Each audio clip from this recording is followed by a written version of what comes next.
Elliott had some different reporting in the last 48 hours than what we'd heard. Last we'd all gathered, Pierre LeBrun had the piece that said there was only one place Rasmus is willing to extend. Elliott said that's inconsistent with what he's heard. It's not 10, but it probably got out. It probably was that. And now so, Rasmus is backpedaling, which is fine. And the point is it's fluid. And that LeBrun didn't say it was the only place he would go, to be fair. He said he said he'd go to Vegas. He didn't say that's the only place Rasmus Andersson. So I don't want to mess up Pierre's reporting. The takeaway a lot of people had was that Rasmus had given the Flames one team he'd extend with. The Hannafin. And Hannafin had said that about Tampa, and he ended up extending in Vegas. So things change. But Elliott's reporting was that there is a smaller list that the team and the player are both comfy with. And so the question is, can you get a deal done with those, say, 3 to 5 teams? Or do you wait into the season and all of a sudden teams are good in the standings, teams are bad, and everything changes because you're going to just send him to a contender that's going to pay a lot for him, and he's going to be happy going to a contender. So it's a calculated thing for Conroy to go, okay, am I better off just waiting? He knows the offers that are out there, would he not? He knows them now. He doesn't know what they're going to be at the deadline. So that's just it. He's looking at it going, and so it's two things. It's exactly what Boom said. Conroy thinks Andersson's better than what the offers are. Or he'd have the deal done. Yeah. Or I can get a really good deal for him in Ottawa, Columbus, and Buffalo, but those are teams he's not going to extend with or go to at all.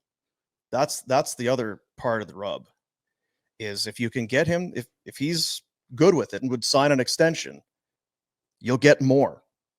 So now it's okay. But let's try and get the most we can. This frustrates me to no ends, because for years we're told, okay, we're doing this short-term contract. We can trade him at the deadline. There's no money. These teams can bring him into the cap space fits. That's max value.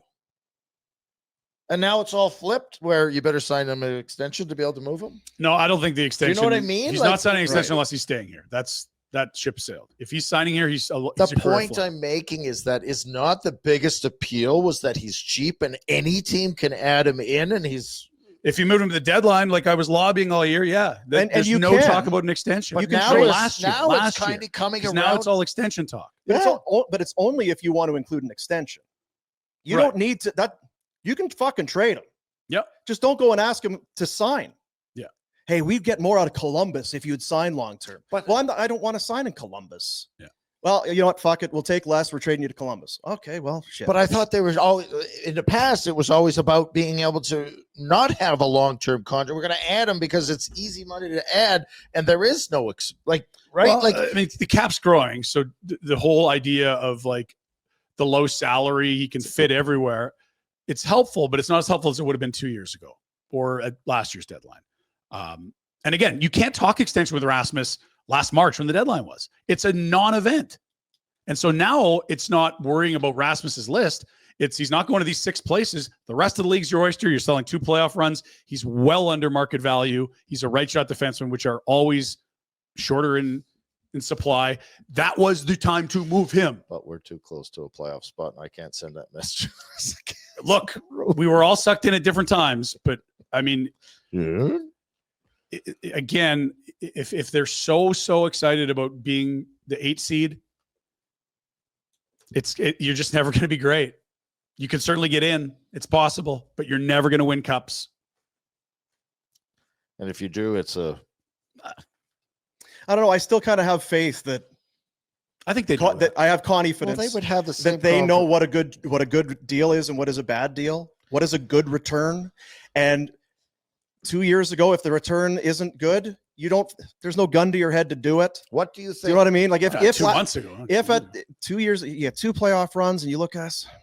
Dude, March was 2 playoff runs. It's just, do you believe worth more than this? Do you believe that if probably everything's different. It's so hypothetical, this conversation, but if the Flames are 12 points back last March or whenever the trade, they're trading them. There would be more teams probably calling on and them. You're not right. Like, for Connie didn't want his name out there. If Connie, if waiting they for were the team close, to fall out of it. Do you think they would have kept them or traded them? I think that when you're of in course that spot, it matters what the return is, but yeah, we don't know that now either. Like, I think they would have traded them. I'd love to give Connie the truth serum and just be like, I think if they had 4, you weren't shopping him. But what were the calls like in March? Because I you think- weren't shopping it. I was thinking about this, and when have the Flames been in that scenario where we're a little bit out or we're a little bit in and we're getting close and it's the trade deadline, but we're going to trade somebody who's a free agent that we're probably going to lose, but we still was it Curtis Glencross Yes, to Washington. They were in the playoffs. They made it that year, and they sold him at the right? deadline, and they did still really well. Sold, even though they were right in the teeth of it. I think they got a And he second was- and a fourth, and they turned into some players. If Yeah. I'm correct. He was a guy because it's easier to trade when you're way out. But that was the one time that they traded a roster player who was contributing. Yeah. And we're in that playoff mix. No, I think it was him and Hartley. It was clearly like we got to amend, get the situation cleaned up. But yeah, Either way, it was They had he the needed balls to go. do Yeah. it. They had the balls did to it. do it. But Yeah. this is the problem that I think it's like dating a chick that she's got other boyfriends. You're like, stop doing that. yeah. The Flames have not managed assets well over the last 8 to 10 years. They just haven't. Have they? Like, so No. you trade Glenn Cross when you're in a playoff spot and he's not the same player, but you won't trade Giordano when you know effing well he's leaving. Like, you're going to have to make, like, Yeah. right? Monahan. Well, so the asset management hasn't been Johnny, good. Kachuk, Yes. Bennett, Yeah, they've had some good ones. but Valimaki. there's- Those have all been guys that were. Valamaki's a non-issue. But he was a first. Listen, It was an issue. It's easy to pass He off was now because he broken when has he not left. turned into anything. Yeah. There was a time where you said, I said, he said, everyone thought he's the number one defenseman. yeah, I thought he'd be the next captain of the team. There And was then a- that summer he So went yeah, and ruined you his there can't was- life. just pass it skated off himself. as it's maybe to a lesser extent, but they read it wrong. There was a trade that could have been done that would have involved him, and they passed on it because they thought highly of him. And look, maybe he would have become a star. He may have, We don't know. but it's but that's asset management. Yeah, agreed. Look, the Gio and the Monahan ones are huge fails, but you look at like Glenn Cross is a nice example of reading the room and making a really savvy play. But that's minor. I Sven don't think Berchi, that they was- turned into like a second that's a player. I think it was either Rasmus or Dubé. Like they've done some good trades, but Sven I was also generally a what? he was a scrub at that point, but he was a first rounder. yeah, like they had absolutely exhausted Why any is- notion that he was going to be a first round talent. No, a player at all. He was And the done. only reason they got anything for him, and only once he wanted it, was because Weisbrod was in Yeah. Vancouver at that point, and he loves Sven from his Calgary days. Yeah. They extorted the Canucks on that one. I know you're So- trying to spin that they've had good. I just It's a mixed bag, but they've I had agree. common sense stuff that's worked out okay. The Gio but they one's haven't insane. done things correctly with obvious moves. Yeah, I agree. And I think like the Hamonic one was such an awful reach. Like that's Noah Dobson.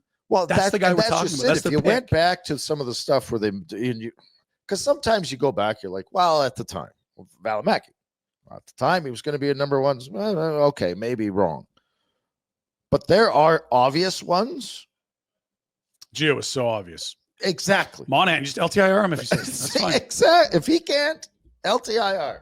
Yeah, like what's the problem there? And maybe the problem there is that the GM wants to do that, and the owner's like, "Well, I'm not spending $7 million more." The than problem cap." there you that don't know. GM was in the last year of his contract, and he was going all in, come hell or high water. Could have done that on LTIR though, right? Unless the Well, owner no, says because I'm he not. wanted Kadri, and if No, but if you LTIR him, there's your money for but Kadri. I don't know how that works.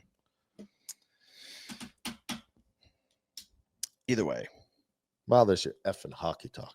yeah, I Putts. preferred potatoes myself. Hey, buddies, thanks for watching. We appreciate it. Also, if you could throw in a like and subscribe, it does help us out with what it is we are doing. And check out more at flamesnation.ca.